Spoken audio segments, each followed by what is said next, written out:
저는 라이카 현미경의 이호재 부장이라고 하고, 오늘 많은 분들 참석해 주셔서 너무 감사드립니다. 많이 뵀던 분들도 늘 이제 보이시고 참석해 주셔서 너무 감사드리고, 오늘 처음 들으시는 분들도 라이카에 대한 기술과 제가 뭐 좀 갖고 있는 이런 지식을 전달할 수 있어서 영광이라고 생각하고 있습니다. 오늘 주제는 3차원 오가노이드를 리얼 3차원으로 촬영하기 위한 이미징 기술을 이제 소개하고자 합니다. 여러분들께서 오가노이드를 연구하시는 분들이 많으실 겁니다. 꼭 오가노이드가 아니더라도 스페로이드든 혹은 조금 작은 형태의 지브라피시든 브레인이든 3차원을 가지고 있는 그런 볼루메틱한 시료를 촬영할 때 약간 애로사항이 있을 수도 있다고 생각합니다. 생각보다 이제 모양이 좀 플랫하게 나온다거나 레졸루션이 좀 낮게 나온다거나 혹은 3차원의 완벽한 구형을 가지고 있지만은 표면만 촬영이 됐다거나 그럴 수가 있습니다.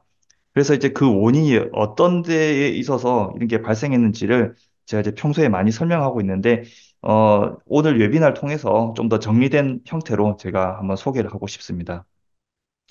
보가노이드는 여러분들 많이 알고 계신 형태로 2D 상태에서 3차원으로 서 3차원으로 이제 바뀌게 되는데 기존의 보통 형광현미경이라든지 혹은 기존에 많이 사용하시는 현미경들은 주로 2차원 형태의 그런 시료를 촬영하는 데 적합하게 되어 있고 3차원의 볼루메틱한 형태를 촬영하기 위해서는 우리가 3차원 형태를 촬영할 수 있는 현미경을 많이 사용을 합니다. 대표적으로 3차원 형태를 촬영할 수 있는 게 우리가 이제 많이 익숙한 공초점 현미경이 될 수가 있습니다. 근데 이제 공초점 현미경이 이제 원내에 하나 딱 구비가 되어 있다거나 공동기기실에서 언제든지 공초점 현미경이 있으니까 내가 나의 아이디어와 나의 지식으로 3차 노가노이드를 만들어서 비싼 돈 주고 예약을 해가지고 공초점 현미경으로 드디어 촬영하는데 생각보다 이제 원하지 않는 그런 결과가 나올 수가 있어서 실망할 때가 있다고 저는 이제 많이 이제 들었습니다. 그럼 그 원인이 어디 있는지 이제 살펴보면, 일단 이제 그 현미경 위에 시료를 올려놓고 우리가 촬영을 하지 않습니까? 근데 이 시료를 적합하게 샘플링을 하신 다음에 그리고 이미징을 해야 됩니다. 이 샘플링이란 것은 여러분들이 늘 알고 있는 형태로 염색하고 픽스하고 마운팅을 해서 이미징 한다. 이것은 기본적인 이제 백본이라고 이제 볼 수 있는데, 오가노이드라든지 볼륨유택한 시료는 조금 더 이제 생각해야 될 것이 많습니다. 쉽게 생각하면 우리가 되게 어릴 때 요즘도 진행하는지 모르겠는데, 초등학교 때는 그 양파 표피 관찰 이런 걸 했었어요. 그래서 생각해 보시면 재물대 위에 양파를 통째로 올려놓고 우리가 보지 않고 양파를 까서 표피를 떼낸 다음에 슬라이드 글라스와 커버 글라스 사이에 넣은, 즉 샘플링을 한 다음에 우리가 관찰하지 않습니까? 조직도 섹션을 해서 이제 우리가 보는 것이고, 그런데 이제 그런 이유가 있는 것이죠. 이제 빛이 통과를 할 수 있어야 되는 그런, 어, 거가 이제 대전제가 되어야 됩니다. 근데 양파를 통째로 놓는다거나 오가노이드가 굉장히 크다거나 그럴 때는 빛이 제대로 통과할 수가 없는 그런 문제가 됩니다. 우선 어, 샘플링 할 때 제일 좌측에 보이는 오가노이드를 여러분께서 이제 준비를 하실 겁니다. 라이브 형태로 오가노이드를 준비를 하신다면은 가장 프레시한 상태로 준비하시는 게 좋고, 사이즈도 다양하겠지만은 이론적으로 공초점 현미경에서 우리가 이미징 할 수 있는 그 범위는 주로 이제 100 마이크로, 150 마이크로 정도가 이제 맥시멈이라고 볼 수 있습니다. 그 이상 넘어가게 되면은 이론적으로는 텍스트북에는 이제 멀티포톤 현미경 이런 형태로 이제 가야지 맞는 것이고, 그리고 이 오가노이드가 어 예를 들어 색소가 굉장히 많이 들어있는 형태라든지, 그래서 까만색이라든지 되게 빛이 딱 봐도 통과하기 힘든 형태, 투명도가 많이 떨어지는 시료는 우리가 이제 3차원 이미징을 구현하는데 좀 힘들 수 있습니다. 형광 염색도 이제 진행을 하겠죠. 형광 염색을 할 때도 형광 물질이 오가노이드 안쪽으로 잘 들어가야 됩니다. 혹은 형광 물질 사용하지도 않고 그런 그 유전자적인 지네틱 모디피케이션을 통해 가지고 스스로 프로테인이 발현하게 하는 것도 이제 좋은 방법이라고 볼 수가 있는데, 어, 안티바디라든지 케미컬을 스테이닝 하실 때 이제 고려를 해야 되는 것은 그 안티바디 같은 거의 사이즈입니다. 폴리크로날이라는 형태보다는 그런 모노클로날, FAB 플라그먼트 형태로 되어 있는 그런 안티바디가 사이즈가 작습니다. 보통 100kDa 이하의 굉장히 작은 사이즈들이 염색이 잘 되는 편입니다.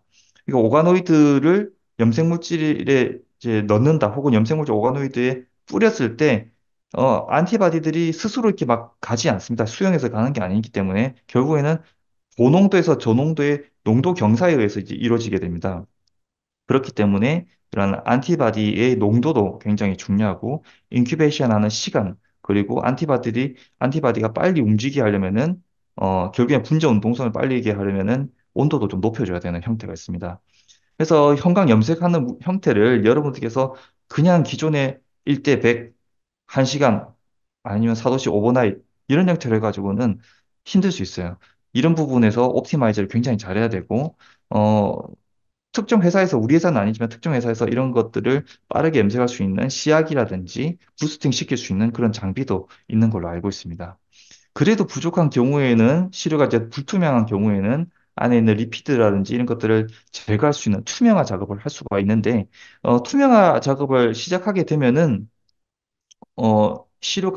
시료 안쪽으로 빛이 잘 들어갈 수 있는 장점이 있어요. 하지만은 이 과정에서 이 시료가 죽을 수가 있어요. 염색되어 있는 형광물질이 날아갈 수도 있어요.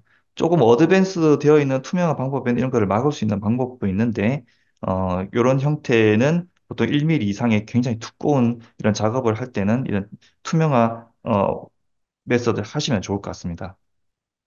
일단 우리가 이제 이 샘플링 된 것을 어떤 용기에 마운팅을 시켜놓고 촬영할 거란 말이죠. 이 과정을 이제 정확하게 알고 계셔야 되는데, 렌즈에서 대물 렌즈는 재물대 밑에 있어요. 재물대 위에는 오가노이드가 있겠죠. 빛은 익사이테이션과 에미션 되는 겁니다. 그래서 대물 렌즈에서 익사이테이션 시키고 형광물질이 흥분을 하면은 에미션 된 시그널을 비로소 다시 대물 렌즈로 들어가서 우리가 촬영하는 것입니다. 오가노이드 위에서 빛이 나온 게 아니라 아래쪽에서 빛이 왔다가 다시 밑으로 내려간다는 것을 꼭 기억해 주시고 오늘 이제 전체 프레젠테이션에 있어서 중요한 부분입니다. 익사이테이션과 에미션의 방향을 꼭 이해해 주시고 이제 샘플링이 된 것을 어떤 용기에 마운팅해서 재물대 위에 올렸는데 이 과정에서 여러분들이 꼭 알고 계셔야 되는 용어가 있습니다. 렌즈는 스펙이 굉장히 다양합니다.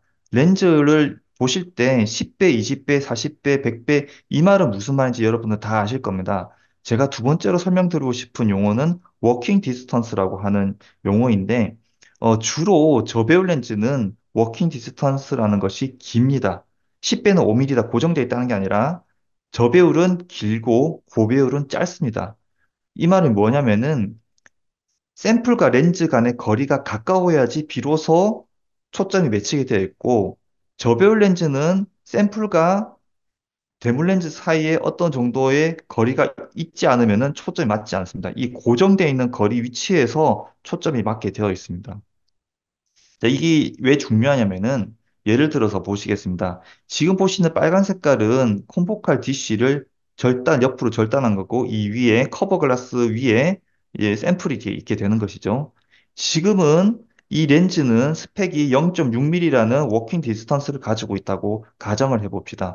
그러면은 지금 현재 초점이 어디에 맺혀 있냐면은 커버 글라스에 초점이 맺혀 있는 거예요. 특정 거리에 띄어져 있는 만큼만 초점을 맞을 수 있습니다. 그러면은 이 위에 세포에 초점 맞으면 어떻게 되느냐? 간단합니다. 렌즈가 위로 올라가면 됩니다. 하지만 시료가 너무 큰 경우에는 더 이상 올라갈 수가 없죠.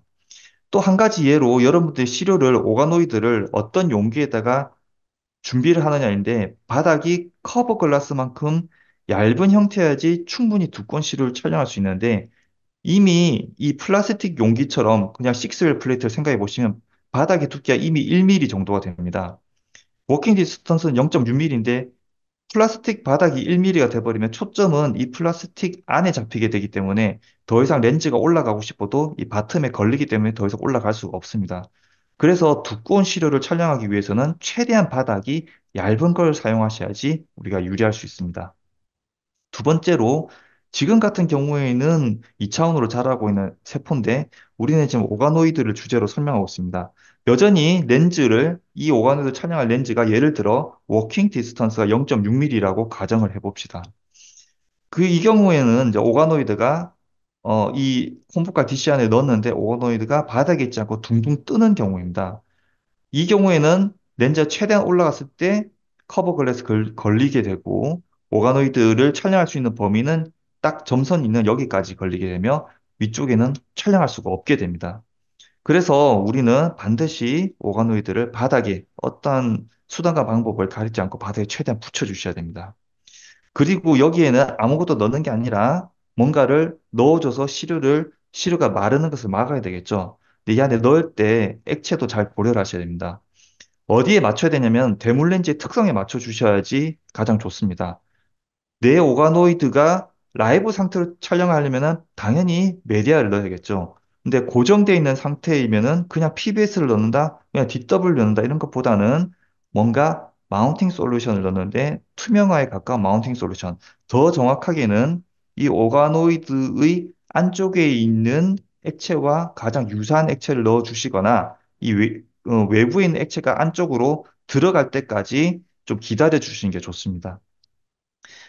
지금은 이 액체가 오가노드 안쪽으로 들어가지 못했습니다. 그렇게 되면 어떤 문제가 생기냐면은 빛이 가다가 여기까지는 괜찮은데 오가노이드를 만나게 되면 빛이 꺾일 수가 있게 됩니다. 안쪽까지 들어가지 못하고 꺾이게 될 수가 있는 것이죠. 이것을 굴절률이 이제 매칭이 되지 않는 형태가 되는데 오가노이드 위에 마운팅을 급하게 뿌리지 말고 뿌린 다음에 바로 촬영하지 말고 마운팅 솔루션이 오가노이드 안쪽을 충분히 흡수될 때까지 기다리셨다가 가야 됩니다. 촬영을 하는 게 좋습니다. 근데 얼마나 기다려야 되느냐? 옵티마이즈를 하셔야 됩니다. 이게 딱 정해져 있지 않아요. 뭐 1mm일 때는 1시간, 2mm일 때는 2시간 이렇지가 않습니다. 오가노이드의 침밀도라든지 그런 것들이 되게 다르기 때문에 이런 부분 이제 리서치를 좀 하셔야 됩니다.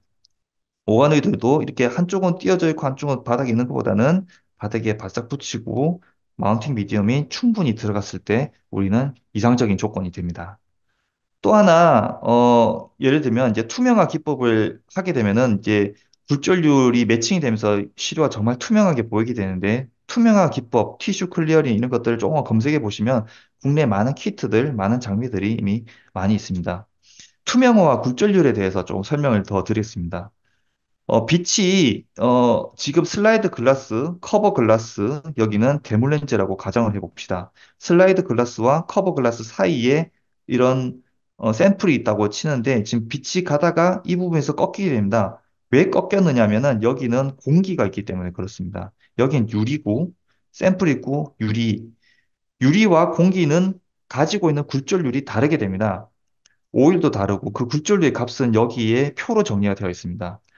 공기 혹은 진공 상태에서는 빛은 직진을 하게 되어 있습니다. 하지만 물을 만나게 되면 빛이 꺾이게 되어 있습니다. 예전에 우리가 이제 물리 시간에 배운 건데 연못에 있는 물고기는 생각보다 밑에 있다, 위에 있다. 낚시를 할 때 조금 더 올라야 된다, 내려야 된다. 이런 것이 빛이 꺾이기 때문에 생각보다 사물이 이제 위로 올라와서 보이게 되는 겁니다.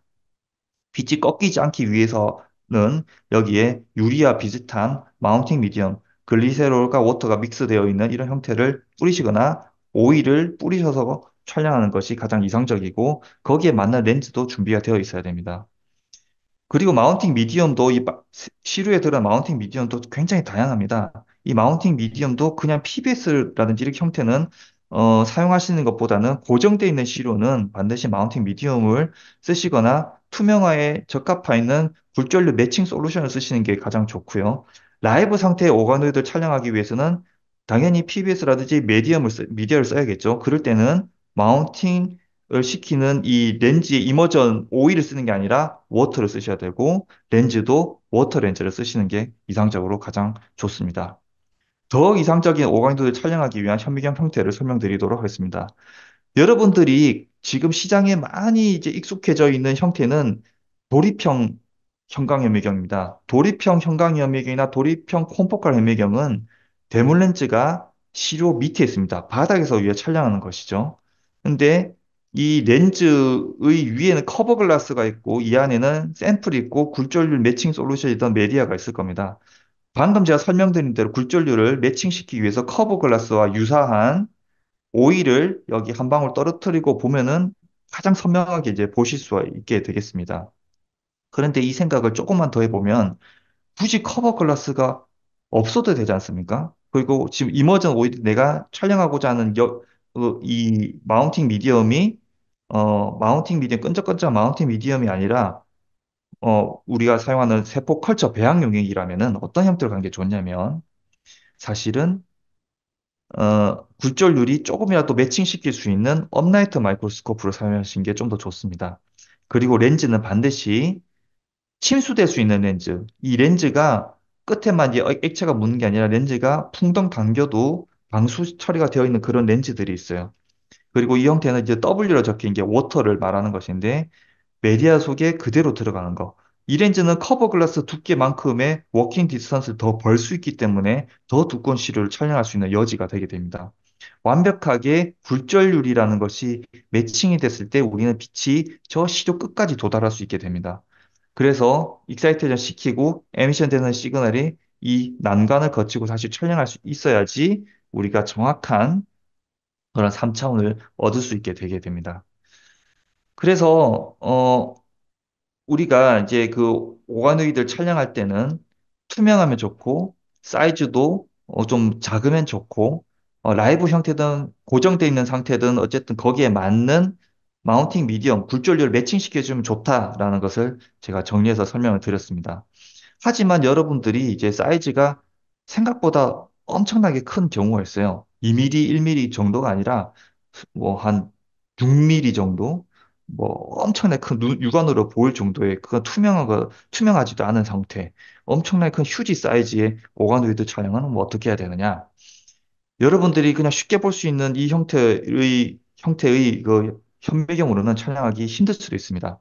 하지만 방법이 있는데, 빛을 초록 색깔 빛을 주면 빨간색 에미션이 나오게 되는데 이 부분을 좀 전환시키면 됩니다. 초록 색깔 빛을 주면은 침투력이 약하게 됩니다. 가장 침투력이 센 것은 적외선을 줬을 때 침투력이 강하게 됩니다. 그래서 적외선으로 익사이테이션 시킬 수 있는 형광 다이를 쓰시거나 적외선을 써서 우리가 보통 일반적인 이미징 할 수 있는 멀티포톤 현미경을 사용하시면 되게 됩니다. 멀티포톤은 광원이 우리가 알고 있는 가시광선 대응을 사용하는 것이 아니고, 인프라레드, 장파장 레이저를 사용하게 됩니다. 이런 레이저를 사용하게 되면은 우리가 깊은 이미징을 할 수가 있게 되는데, 어, 멀티포톤이면은 모든 게 다 해결될 것 같지만은 사실은 또 다른 허들이 있습니다. 그 허들은 좀 뒤에 다시 설명을 드리도록 하겠습니다. 자, 어쨌든 우리가 프레시한 오가노이드 사이즈가 어떻든 우리가 구비를 했고 투명한 시료면 좋고 불투명하더라도 투명화 시키면 좋고 염색도 잘 했고 우리가 잘 샘플링도 잘 했어요. 이제 드디어 이미징을 하면 되는데 우리가 고려해야 될 사항이 있습니다. 이미징을 할 때 세오라 네오라 이미징을 할 수가 없어요. 우리는 시간이 별로 없습니다. 빨리 이미징을 해야 됩니다. 그 이유가 뭐냐면은 예약 시간이 얼마 안 돼서가 아니라 우리가 퇴근을 빨리 돼서가 아니라 촬영할 때 시료가 많아서가 아니라 이 시료 하나를 촬영하더라도 천천히 촬영하게 되면은 빛에 너무 노출이 오래되기 때문에 이 시료는 손상되게 됩니다. 처음에는 이미징이 잘 되다가 나중에는 빛이 소실된다거나 어, 제대로 된 시그널들을 놓칠 수가 있어요. 예를 들어서 콤포칼 현미경으로 우리가 촬영을 한다고 가정해 보겠습니다. 여기에 오가노이드가 있고 우리가 지금 당장 촬영하고 싶은 포지션은 여기에 있습니다. 시류가 위아래로 조금 움직이면 우리는 단층 촬영을 해가지고 결국에는 이 이미지들을 모아서 3차원 이미징을 할 수 있는 것이죠. 그런데 이 과정에서 지금 당장 보고 있는 이 초점면, 혹은 요 초점면을 보고 있을 때 초점면 바깥에 있는 부분들도 우리가 사실은 포토 데미징을 받는다는 것이죠. 우리가 지금 보고 있는 이 부분만 빛에 노출되는 것이 아니라 보고 있지 않는 면, 보고 있는 면 위아래 모두 다 빛에 노출이 되기 때문에 포토 데미지가 일어나게 됩니다. 콤포칼 현미경을 또 설명을 드리면 콤포칼 현미경은 우리가 지금 당장 보고 싶은 이 초점면만 촬영하기 위해서 핀홀을 사용합니다. 핀홀의 통감 부분만 우리가 촬영이 될 수 있는 자격이 있습니다. 지금 샘플에서 이 빨간 색깔 점이 지금 보고 있는 이 면입니다. 여기만 이 구멍을 통과해서 우리가 촬영할 수가 있고 나머지는 나머지의 초점면은 통과할 수가 없기 때문에 촬영이 안 되게 됩니다. 그래서 시료가 위아래로 움직이게 되면은 우리는 일련의 시리얼한 그런 G스택의 이미지들이 모아지게 되는 것이죠. 그런데 이 과정에서 이 피놀이 100 마이크로미터 정도의 굉장히 작은 점 하나를 촬영을 해가지고 우리가 이미징을 완성하기 때문에 한 장을 촬영할 때조차 사실은 시간이 굉장히 많이 걸리게 되는 그런 단점이 좀 있습니다. 멀티포톤 앞에도 설명드렸는데 멀티포톤을 쓰면 어떨까 싶지만은 멀티포톤조차도 사실은 기억나시죠? 이제 IR 레이저를 쓰는 멀티포톤도 사실은 점들을 모이는 포인트를 스캔을 해야 되는 그런 과정이 있기 때문에 포인트 스캐닝을 하는 그 과정에서 시간 소요가 일어날 수밖에 없는 그런 점이 있습니다. 어쨌든 빛에 노출되는 시간을 최소화로 해야 되고 우리는 두꺼운 오가노이드를 가로 512 바이 세로 512 바이 512 바이 512를 찍었는데 지축도 512장 정도는 촬영해 줘야지 우리가 정육면체 3D가 구현이 되는데 지축은 10장 시간이 없어서 20장만 촬영하고 우리가 3D를 구현하기를 바라면 이제 안 되는 것이죠. 그러면 적어도 512장 정도의 스캔을 해서 촬영을 해야 되는데 지금 이 이미지도 제가 볼 때는 어, 30장 정도밖에 안 되는 것 같습니다. 40장 정도밖에 안 되는데 지금 한참 G스택을 찍어야 될 때 우리가 시간이 많이 소요가 될 겁니다. 그럼 어떻게 해야 되느냐? 한 장 촬영할 때 시간을 아끼기 위해서는 포인트를 스캔하는 게 아니라 점이 아니라 하나의 크다란 걸로 우리가 촬영하면은 바로 착각하고 찍으면 되지 않습니까? 이렇게 해서 바로 지스택 찍으면 될지도 모릅니다. 사실은 우측에 있는 이 형태는 우리들이 오랫동안 많이 사용해온 형광현미경 형태입니다. 형광현미경은 피놀이 활짝 열려있거나 없는 형태인데 이 과정에서는 문제가 당장 보고 싶은 초점면을 주로 촬영을 하지만 초점면이 맞지 않는 부분도 다 촬영하기 때문에 3D G-스태킹을 하기에는 사실은 적합하지 않을 수도 있습니다. 공초점 현미경은 포인트 스캔을 해야 되니까 시간이 오래 걸리고 포인트를 스캔하지 않고 전체를 촬영하지만은 초점면이 안 맞는 것도 다 거르지 못하고 촬영하기 때문에 이런 단점이 생길 수 있죠. 그럼 어떻게 해야 되느냐? 조금만 생각해 보면은 이렇게 해볼 수 있습니다. 자, 익사이테이션을 렌즈에서 올라와서 촬영하고 에미션을 이렇게 내려오는데 이 렌즈 한 개로 촬영할 게 아니라 익사이테이션과 에미션을 시키는 렌즈를 구분을 하는 거예요. 그래서 나눠서 보는데, 익사이테이션은 옆에서 이렇게 쏘는 거예요. 옆에서 쏘는데, 그러면 당장 내가 이 부분만 익사이테이션이 되고, 이 초점면 외에 위아래 부분은 익사이테이션이 안 될 거잖아요. 그래서 시료의 생존력을 보존할 수가 있습니다. 이것을 빛을 쏠 때도 선으로 돼서 결국엔 점으로 쏘는 게 아니라 쉬트 모양의 면으로 옆에 쏘게 되면은 우리는 훨씬 더 시간 아낄 수가 있게 된 거죠. 한 번에 한 면을 촬영할 수 있으니까. 촬영하고 거기서 나온 시간을 바로 촬영하면 될 겁니다. 이런 형태를 라이트 시트 현미경이라고 부릅니다. 우리가 지금 형광현미경, 공초점 현미경, 멀티포톤, 결국 이제 라이트 시트까지 가겠는데 라이트 시트의 현미경은 옆에서 빛을 면 모양으로 쏘고 당장 초점 면만 쏘고 나머지는 초점 익사이테이션 자체가 안 되니까 촬영할 수가 없게 되는 것이죠. 콤보칼보다는 지금 당장 옆에서 빛을 쏘니까 이 부분만 익사이테이션이 되고 이 부분만 포토 데미지를 받을 것이고 나머지는 빛의 노출 자체가 안 되니까 시료의 생존력을 보장할 수 있어서 오가노이드를 오랫동안 살릴 수도 있고 블리칭도 막을 수도 있습니다. 그리고 면 모양을 쏘니까 우리가 시간도 벌 수가 있게 되는 것이죠. 이 형태에서 오가노이드가 위아래로 움직이게 되면은 3차원 이미지를 금방 할 수 있을 겁니다. 라이트 시트를 현미경을 사용하게 되면은 말씀드린 대로 시간이 지날수록 포토 블리칭이라든지 포토 톡시시티라든지 열이 발생하면서 생기는 그런 데미지를 막을 수가 있게 되게 됩니다. 최초의 그런 그 라이트 시트 형태는 지금도 이제 많이 판매가 되고 있어요. 라이카뿐만 아니라 많이 이제 주변에 보면은 라이트 시트 있다라고 해가지고 있을 수 있는데 그런 라이트 시트 현미경에서도 사실은 또 다른 허들이 있어요. 어떤 허들이 있냐면은 라이트 시트의 1세대 형태는 시트 모양을 쏠 수 있는 렌즈가 한 개가 달려 있고 거기서 나온 에미션을 촬영할 수 있는 렌즈가 한 개만 있습니다. 옆에서 쏘고 밑으로 촬영하면 되는데 여기서 어떤 또 문제가 있냐면은 옆에서 쏘는 건 좋습니다. 근데 결국에는 빛을 쏘는 방향의 반대쪽 부분에는 빛이 도달할 수가 없게 되는 것이죠. 시료가 불투명한 경우에는 이런 문제가 또 발생하게 되게 됩니다. 그럼 이상적으로 우리는 어떻게 해야 되느냐? 좀 더 진보된 방식의 라이트 시트는 빛을 한쪽만 쏘는 게 아니라 빛을 오른쪽에서 한 번, 왼쪽에서 한 번 양쪽으로 쏘는 형태가 그 다음 세대에 나온 2세대, 차세대가 이제 되게 됩니다. 이 형태에서도 아직은 부족한데 촬영할 때 한쪽 렌즈만 있으면은 반대쪽에서 나온 시그널들은 또 어둡게 나올 수 있잖아요.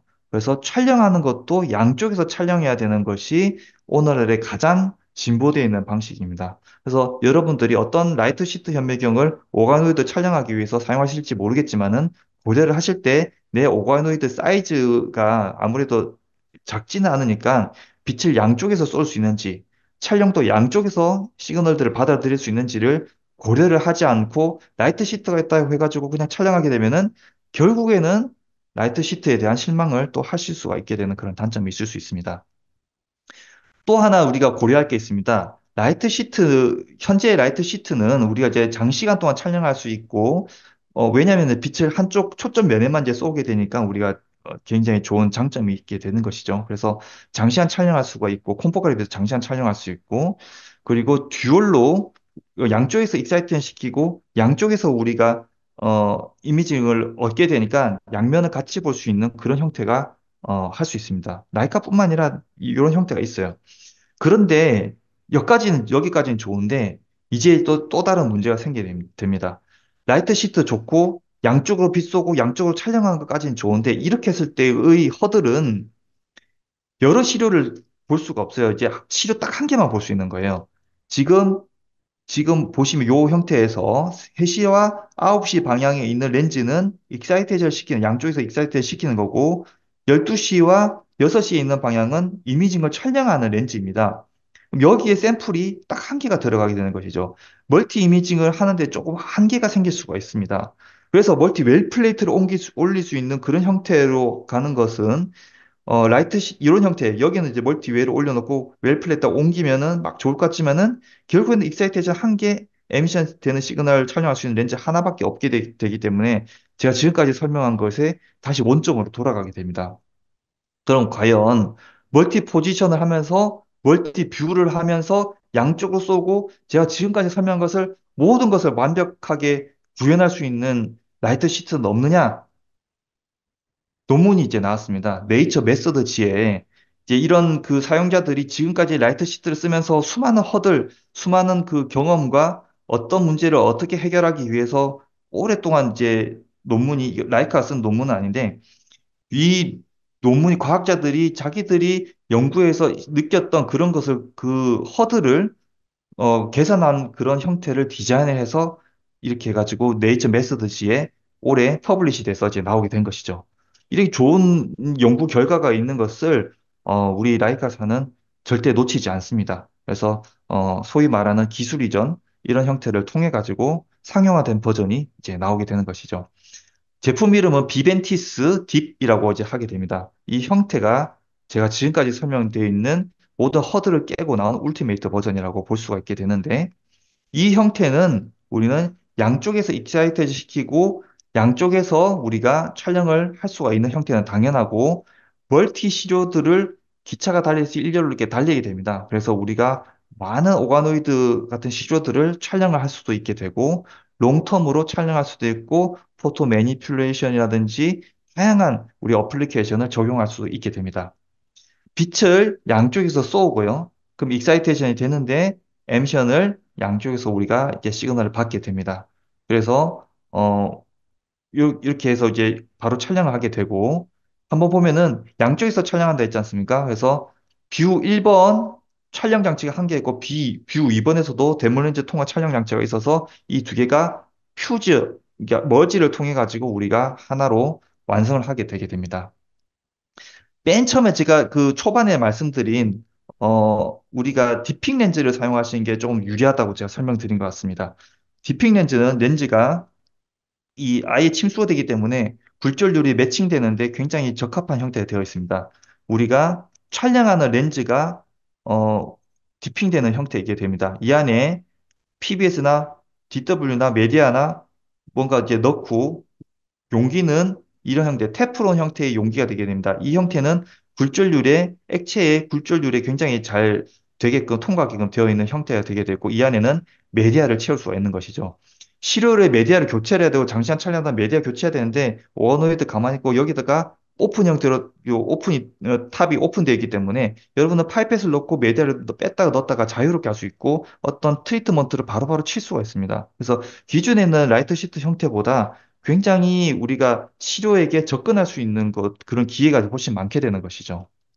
그래서 이런 형태로 다양하게 우리가 디자인할 수도 있고, 국내에 이런 형태에서도 이제 뭔가 만드는 것도 많은데, 아마도 3D 프린트를 통해 가지고 만들 수 있다고 생각합니다. 여기다가 오가도리를 넣고 매대를 채우고 우리는 어, 이 렌즈가 양쪽에서 이 안에 이제 모터가 이제 전체가 꽉 차 있는 형태에서 우리가 촬영하면서 장시간 우리는 오가노이드를 추정할 수가 있게 되는 것이죠. 그래서 이 형태는 지금 13시간 동안 타임랩스로 간단하게 다양한 이제 형태를 촬영한 형태입니다.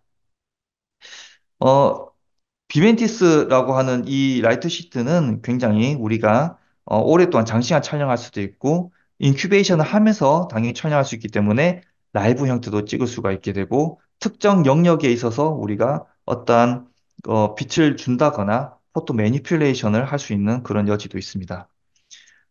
짧게 간단하게 이게 촬영할 수 있는 그 짧은 시간에 초기 단계에서도 우리가 촬영할 수 있고 롱텀으로 몇 위크 동안에 가면서 커지는 것도 이제 추적할 수도 있고 시류가 어느 한 방향을 움직인다거나 위로 올라간다거나 그러면은 우리가 당장 보고 있는 초점면이 달라질 수 있는데 그런 것들도 추적을 하면서 촬영할 수가 있게 됩니다.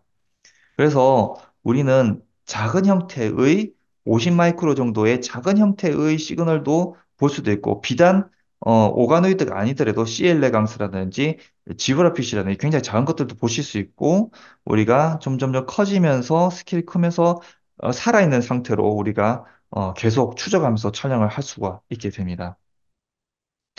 그리고 이제 38시간 동안 우리가 계속 촬영한 이미지는 3차원으로 우리가 이제 구현을 하면서 이렇게 어, 보실 수 있죠. 그래서 프로그램을 통해 리컨스트럭션 해서 3차원 형태를 이제 보실 수도 있고 이것은 더 길게 찍었습니다. 67시간 동안에 우리가 촬영했는데 각각에 있는 오가노이드들을 우리는 멀티로 촬영할 수 있지 않습니까?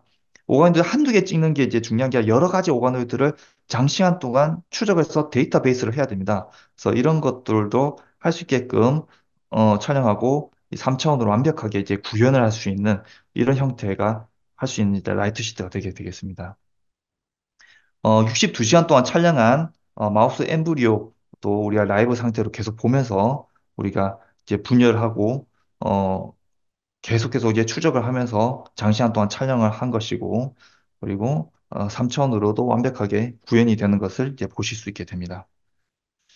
이것은 이제 제브라 PC 엠브리오 형태인데 제브라 PC 엠브리오도 우리 양쪽에서 촬영할 수 있으니까 뷰 1, 뷰 2를 같이 해가지고 우리가 퓨전해서 이제 보실 수도 있고요. 이것은 이제 국내에는 이런 연구를 얼마나 많이 하는지 아직 제가 그렇게 많이 보지는 못했지만 히드라입니다. 어디서 이제 교과서에서 다 봤던 그런 히드라인데 히드라를 자라는 거 그래서 67시간 동안 계속 롱텀하게 우리가 키우면서 라이브 형태로 3차원을 구현을 한 것이라고 볼 수 있습니다. 이 외에도 이제 많은 데이터들이 지금도 계속 나오고 있고, 지금, 이제 많이 축적이, 되고 있는 중이니까 제가 또 좋은 그 기회가 있을 때 그때 또 많이 보여드릴 수 있을 것 같습니다. 지브라 PC 또한 우리가, 오늘 오가노이드를 처음 이제 설명드렸지만, 당장 보고 있는 면, 반대쪽 면, 지금 이제 시그널이 안 좋아지지만 이제부터 여기서는 또 좋아지게 나오게 되죠. 양쪽에서 이제 촬영하기 때문에 그렇습니다. 그래서 양쪽에서 촬영한 것이 굉장히 중요하다라는 것을 꼭 기억을 해 주시고, 오늘 이제 웨비나의 서머리를 드리고 싶은데, 여러분들이 장비를 사용하기 전에 제가 말씀드렸던 샘플링 과정에 대해서 충분히 그 고민과 조사와 옵티마이즈를 해서, 빛이 투명하게, 빛이 완전 통과할 수 있게, 할 수 있는 그런 조건을 찾으셔야 됩니다. 그래서 그런 가이드를 위해서는 일단 사이즈가 작으면 좋고, 사이즈가 좀 크다면은 투명화 방법도 있고, 아무 메디아나 그냥 뿌리는 게 아니라 그 굴절률을 매칭시킬 수 있는 그런 메디아를 뿌리시는 게 좋고, 그 다음에 이 시료에 맞는 대물 렌즈를 쓰셔야지 좋습니다. 대물 렌즈도 롱 워킹 디스턴스 렌즈를 가지고 있는 것, 그리고 라이브 형태로 촬영하기 위해서는 이 롱 워킹 디스턴스의 렌즈가 워터 이머전일 것. 고정되어 있는 형태이라면은 글리세롤이라든지 오일 형태의 이머전 렌즈를 사용한 것이 좋고, 다음 이미징 할 때 현미경에서는 우리가 공초점 현미경이라든지 형광 현미경 베이스에 되어 있는 그런 현미경도 쓰실 수 있고 멀티포톤도 쓰실 수 있지만 지금까지 제가 봤을 때 오가노이드를 라이브 상태로 3D를 완벽하게 구현하면서 멀티 오가노이드를 다양하게 촬영할 수 있는 것은 제가 볼 때는 라이트 시트 그 중에서도 우리사가 이제 이 상용화돼서 이제 출시하고 있는 비벤티스라는 제품이 괜찮을지 않을까라고 생각을 하고 있습니다. 발표가 지금 이제 마쳤고 제 발표는 여기까지입니다. 네, 감사합니다.